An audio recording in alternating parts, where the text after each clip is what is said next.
মধ্যপ্রাচ্যের যে যুদ্ধ, সেই যুদ্ধ শেষ পর্যন্ত টেবিল বৈঠকের মধ্যেই একটা মীমাংসিত হওয়ার কথা। কিন্তু কতটা বড় বলেছে? আমরা এই মুহূর্তে দেখতে পাচ্ছি কাতারের যে বিমান ঘাঁটি, সেই বিমান ঘাঁটি থেকে সেনাবাহিনী থেকে সরিয়ে নিচ্ছে আমেরিকা। একদিকে টেবিল বৈঠক, অন্যদিকে বিমান ঘাঁটিগুলো ফাঁকা করা। অন্যদিকে আমরা দেখতে পাচ্ছি নিরাপত্তা দূরত্ব বজায় রেখে হরমুজ প্রণালী থেকে বেশ কিছুটা দূরে রেখেছে ইউএসএস আব্রাহাম লিঙ্কনকে। একদিকে যখন টেবিল বৈঠক করে, অন্যদিকে গুটি সাজায়, এটাই হচ্ছে আমেরিকার চরিত্র।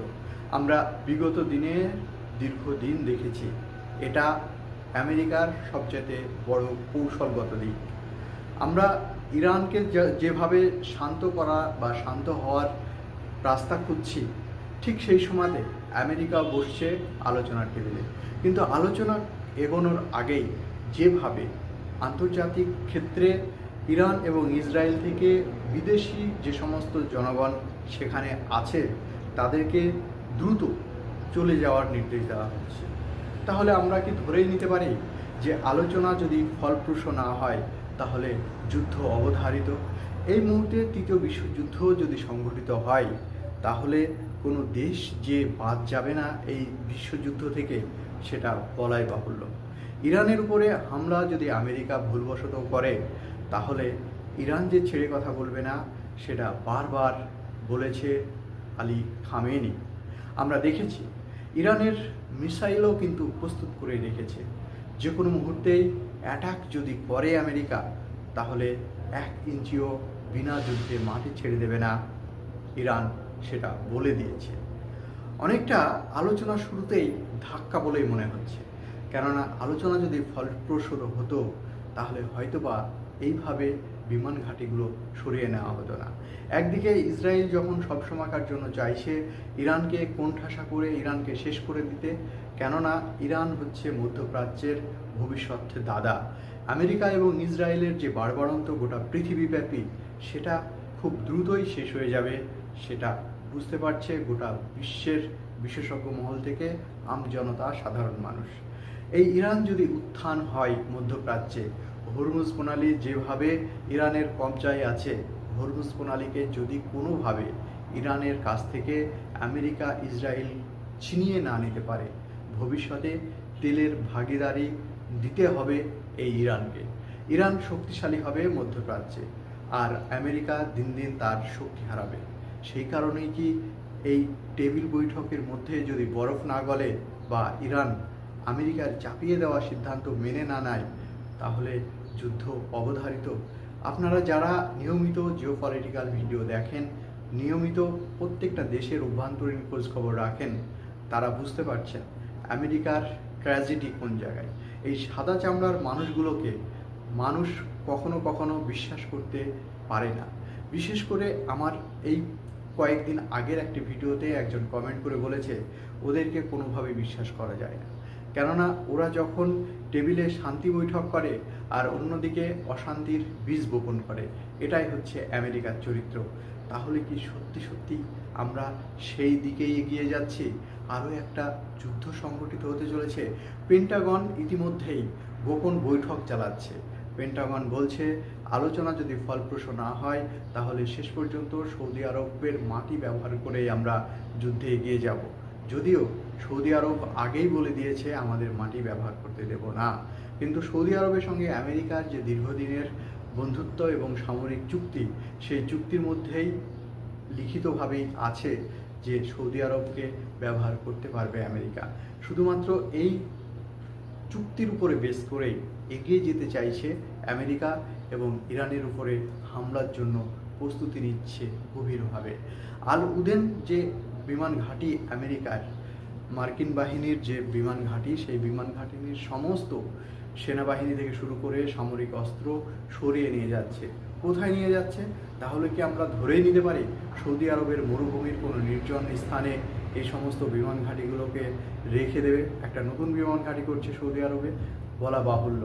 ইরান ইসরায়েল যুদ্ধ করতে চাইছে। ইসরায়েল কেন যুদ্ধ করতে চাইছে আপনারা খুব ভালো করেই জানেন। ইরানকে ভেঙে গুড়িয়ে না দিলে ইসরায়েলের ভবিষ্যৎ অন্ধকার। এবং মানচিত্র থেকে তুলে দেব, মুছে দেব বলে হুমকি দিয়েছে তেহরান। তেহরান সবসময়কার জন্য ইসরায়েল চক্ষুশূল। ইসরায়েল জানে যে ইরান যদি আগামী দিনে মধ্যপ্রাচ্য জুড়ে তার যে ব্যবসা বিস্তার করে রাখে, তাহলে অদূর ভবিষ্যতে ইসরায়েলের আর কোনো কিছুই করার ক্ষমতা থাকবে না। এই ইহুদিবাদী যে ইসরায়েল দেশটি, সেই দেশটি জানেন আপনারা দখলদারি করে বসে আছে। যখন গোটা বিশ্ব শান্তির জন্য মুখে আছে, তুরস্কের আলাস্কা শহরে যখন অলরেডি বৈঠক চলছে, সেখানেও উস্কানিমূলক কথাবার্তা বলে গোটা বিশ্বকে আবারও তাতিয়ে তুলছে এই যুদ্ধবাজ ইসরায়েল। ইসরায়েল কোনো মতেই চায় না মধ্যপ্রাচ্য শান্তিতে থাকুক, মধ্যপ্রাচ্যকে ব্যবহার করতে চায় ইসরায়েল সবসময়কার জন্য। আমরা কিন্তু বারবার বলছি, ইসরায়েল চাইছে যুদ্ধ করতে, আমেরিকান ইচ্ছা না থাকলেও ইসরায়েলের ইচ্ছাতেই যদি যুদ্ধ সংগঠিত হয়, তাহলে আমরা হয়তোবা অদূরেই আরও একটি গভীর যুদ্ধে জড়িয়ে যেতে বাধ্য হব। কেননা ইরানের পাশে আছে চীন এবং রাশিয়া, তারাও কোনো না কোনোভাবে জড়িয়ে যাবে। আপনারা জানেন হরমুজ প্রণালী এমন একটা প্রণালী, গোটা মধ্যপ্রাচ্যের তেল থেকে শুরু করে গোটা পৃথিবীর প্রায় 70 থেকে 75% তেল গোটা পৃথিবীতে যাওয়ার একটি মাত্র রাস্তা। আর সেই রাস্তাকে কেন্দ্র করেই যদি এই যুদ্ধ সংগঠিত হয়, তাহলে প্রত্যেকটা দেশ যে অর্থনৈতিক দিক থেকে ভেঙে পড়বে এবং তেলের অভাবে নিত্য প্রয়োজনীয় জিনিসপত্রের দাম আকাশ ছোঁয়া হবে, সেখান থেকে বেরিয়ে আসতে পারবে না কোনো দেশ। যুদ্ধ অবধারিত, না হলে মানুষ না খেতে পেয়ে মারা যাবে হরমুজ প্রণালীর এই দখলদারিকে কেন্দ্র করে। আপনারা জানেন ইতিমধ্যে ফোরাত নদীর যে পানি, সেই পানি ফুরিয়ে যাচ্ছে। এখানে ধর্মীয় দৃষ্টিকোণ থেকে যদি দেখতে যাওয়া যায়, তাহলে এই ফোরাত নদীর জল যখন শুকিয়ে যাবে, সেখানে স্বর্ণ নিয়ে একটা যুদ্ধ সংগঠিত হবে। ইতিমধ্যেই যেভাবে স্বর্ণের দাম আকাশ ছোঁয়া হয়ে যাচ্ছে এবং এই ফোরাত নদীর জল শুকিয়ে যাওয়া, দুটো বিষয়কে যদি একসঙ্গে মিলিয়ে দেখা যায়, তাহলে কিন্তু ধর্মীয় দৃষ্টিকোণ থেকেও যুদ্ধ সংঘটিত হওয়ার মুখে। যেভাবে আমরা নোংরামি দেখেছি এপস্টিন কাণ্ডে, সেই এপস্টিন ফাইলের ভিতরে সেই আহালের যুগের যে মর্মাহত দুর্ধর্ষ কাহিনী পৃথিবীর আপামর জনসাধারণ দেখতে পেয়েছে, সেখানেও কিন্তু বলেছে যে এই হচ্ছে কিয়ামতের আলামত। অর্থাৎ কিয়ামত শুরু হওয়ার আগে কিছু কিছু ঘটনা ঘটবে, যেগুলো আমাদের ধর্মীয় দৃষ্টিকোণ থেকে বলা হয়েছে। সেই ধর্মীয় দৃষ্টিকোণ থেকে দেখতে গেলে এইটাই হচ্ছে কিয়ামতের আলামত।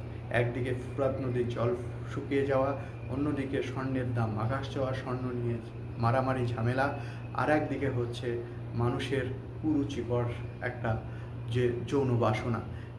অতএব সব দিক থেকে মিলিয়ে দেখতে গেলে আমরা আরও একটি যুদ্ধের সম্মুখীন হতে চলেছি, এটা বলাই বাহুল্য। তুরস্কের আলাঙ্কা শহরে যদি বরফ না গলে টেবিল বৈঠকের মধ্যে, তাহলে আকস্মিক হঠাৎ করেই আমেরিকা যে ইরানের উপরে হামলা চালাবে এই বৈঠক শেষ হওয়ার আগেই, এটা বলাই বাহুল্য। আমরা হয়তো 2 থেকে 3 দিনের মধ্যেই জানতে পারবো যে এর বরফ গলছে কিনা। তবে বরফ যদি না গলে আমেরিকা যে সর্বপ্রথম আঘাতটা করবে, সেটা বলা বাহুল্য। তবে আমেরিকা যদি সর্বপ্রথম আঘাত করে, তাহলে এই মুহূর্তে ইরানের হাতে যে ব্যাপক পরিমাণে মিসাইল আছে, মিসাইলের তীব্রতা এত বেশি যে বাংকার ব্লাস্টারের মতো মিসাইলও আবিষ্কার করে ফেলেছে ইরান। আর বাংকার ব্লাস্টারের যদি একবার ইরানের মাটিতে আছড়ে পড়ে, তাহলে ইরানের হাজার হাজার মানুষকে যেভাবে বাংকারের মধ্যে দিনের পর দিন থাকার যে ব্যবস্থা এবং সেখানকে বাংকারের মধ্যে মানুষকে রাখার জন্য, সুরক্ষিত রাখার জন্য যে প্রচেষ্টা, সেই প্রচেষ্টা মুহূর্তের মধ্যেই ধ্বংস হয়ে যাবে। ইরান, আমেরিকা এবং ইসরায়েলের বাংকারের ভিতরে লুকিয়ে থাকার যে দীর্ঘদিনের প্রচেষ্টা ধূলিসাৎ করে দেবে। ইতিপূর্বে আমরা এর আগেও বলেছি যে এই মুহূর্তে মিসাইলের তীব্রতা এবং মিসাইল দূরত্ব মেনটেন্স করার যে পাওয়ার, সেটা ইরানের হাতে সবচাইতে বেশি, যেটা আমেরিকা পর্যন্ত ভয় পাচ্ছে। আর ইরান বারবার শান্ত থাকতে চাইছে, ইসরায়েল উস্কিয়ে দিচ্ছে। ইসরায়েল ভুলে যাচ্ছে যে এই মুহূর্তে যদি বিশ্বযুদ্ধ লেগে যায়, তাহলে এই পৃথিবী কোনোভাবেই স্থির থাকতে পারবে না। পৃথিবীর মানচিত্র হয়ে যাবে ক্ষতবিক্ষত, হাজার হাজার কোটি কোটি মানুষ এই পৃথিবীতে পিঁপড়ে মশা মাছির মতো মৃত্যুবরণ করবে। তবে এখানে লাভ ক্ষতির হিসাব নিশ্চয় এই সাম্রাজ্যবাদীদের কাছে আছে। সাম্রাজ্যবাদীদের কাছে মানুষের জীবনের মূল্যর চাইতে তাদের কাছে টাকার মূল্য যে অনেক বেশি, সেটা বারবার প্রমাণ দেখিয়েছে ইসরায়েল আমেরিকা। আমরা চাই পৃথিবীটা মানুষের হোক, এই সাম্রাজ্যবাদীদের হাত থেকে মুক্তি পাক, যুদ্ধ বন্ধ হোক। তবে আমেরিকা যদি ভুল করে ইরানের উপরে একটা ক্ষেপণাস্ত্র ছুঁড়ে মারে, তাহলে ইতিমধ্যেই যে তারা মিসাইল তাক করে বসে আছে, একটা মিসাইলও ইরানের মাটিতে নয়, প্রত্যেকটা মিসাইল আমেরিকা ইসরায়েলের মাটিতে আছড়ে পড়ে তাদের বাংকার পর্যন্ত ব্লাস্ট করে দিয়ে এই পৃথিবীতে নতুন একটা ইতিহাস তৈরি হবে। সেটা শুধু সময়ের অপেক্ষা। অবশ্যই আপনারা আমার প্রত্যেকটা এই ধরনের আপডেট, প্রত্যেকটা ভিডিও মুহূর্তে কি ঘটে যাচ্ছে সমস্ত দেখার জন্য এখনও পর্যন্ত যারা আমার চ্যানেলটি সাবস্ক্রাইব করেননি, প্লিজ একটা সাবস্ক্রাইব করে পাশে থাকবেন। আপনার একটি লাইক, একটি কমেন্ট এবং একটি সাবস্ক্রাইবার নতুন আমাকে একটি ভিডিও এপিসোড বানাতে দুর্দান্তভাবে সহযোগিতা করে। ধন্যবাদ।